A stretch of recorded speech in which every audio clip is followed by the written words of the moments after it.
Dobrý deň. Vítam vás na 4. poschodí Onkologického ústavu svätej Alžbety. Je to taký unikát. Sme najväčším pracoviskom nukleárnej medicíny na Slovensku. Poskytujeme diagnostiku aj liečbu pre našich pacientov. Nukleárna medicína je odbor interdisciplinárny, pri ktorom používame radioaktívne lieky, ktoré pacientom podávame, najčastejšie vnútrožilovo, aby sme zistili, že či má v tele nejakú poruchu funkcie. Najčastejšie vyšetrujeme onkologických pacientov na prítomnosť nádoru v tele, na prítomnosť metastáz a na posúdenie, či zabrala liečba. Veľké percento tvoria aj pacienti, ktorí sú neonkologickí. Vyšetrujeme pacientov s poruchami neurologickými, osteoartikulárnymi, s ochorením obličiek, plúc alebo srdca. Vyšetrujeme buď teda jeden orgán, jednu lokalitu, alebo aj celé telo pacienta. A čo je veľká výhoda tiež, že je to za podmienok nízkej radiačnej záťaži a za relatívne krátky čas.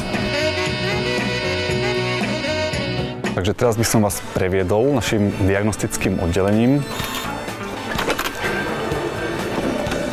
Takže tu sa nachádzajú čakárne pre pacientov s špeciálnym tienením.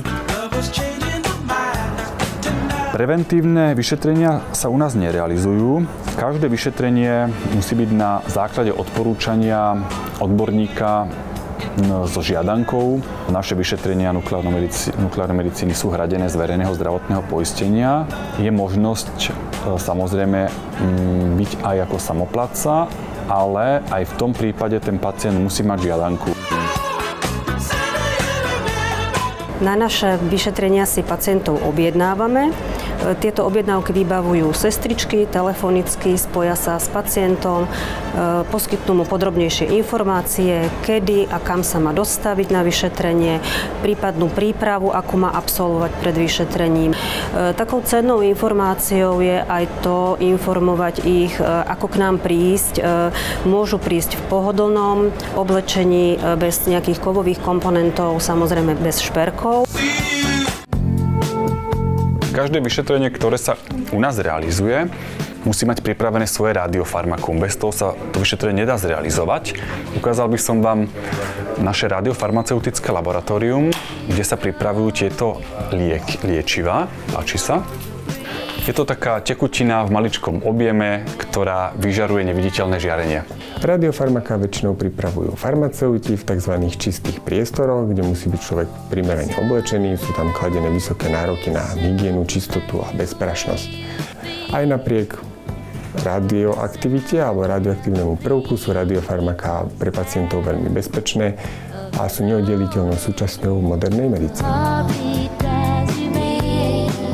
Pacienti, ktorí už majú v sebe radioaktívnu látku, čakajú v iných čakárniach ako pacienti, ktorým sme ešte radioaktívnu látku neaplikovali.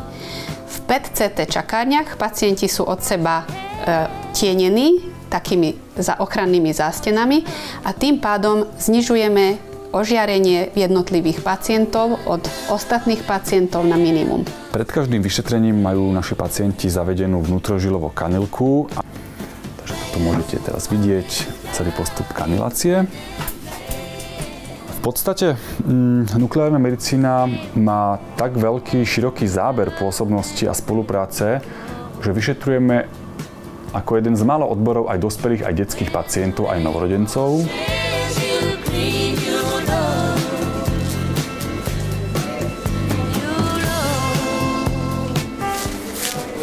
Trošku ťažká, ale ochráni.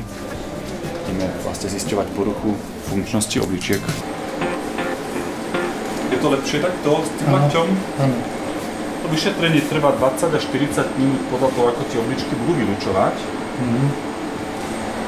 Takú polhodinku viete v kľude ležať, dobre? Nesmiete sa hýbať. Keby bol nejaký problém, tak nám zakričte.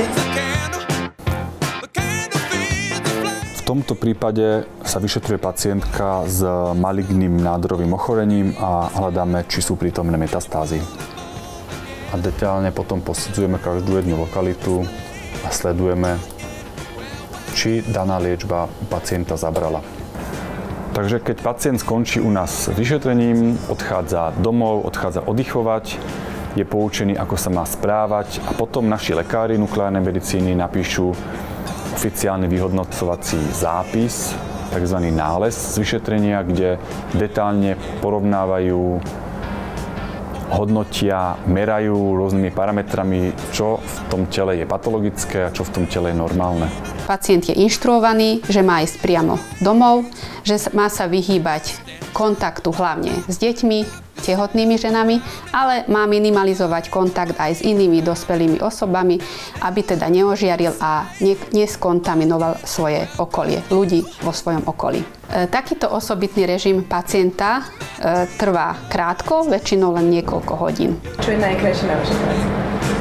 Spokojní pacienti a hlavne keď vám povedia, že sa tu cítili báječne, že to bolo príjemné, takže... Ja radiofarmaka zbožňujem už od vysokej školy, takže už 12 rokov pripravujem a je to moja srdcová záležitosť.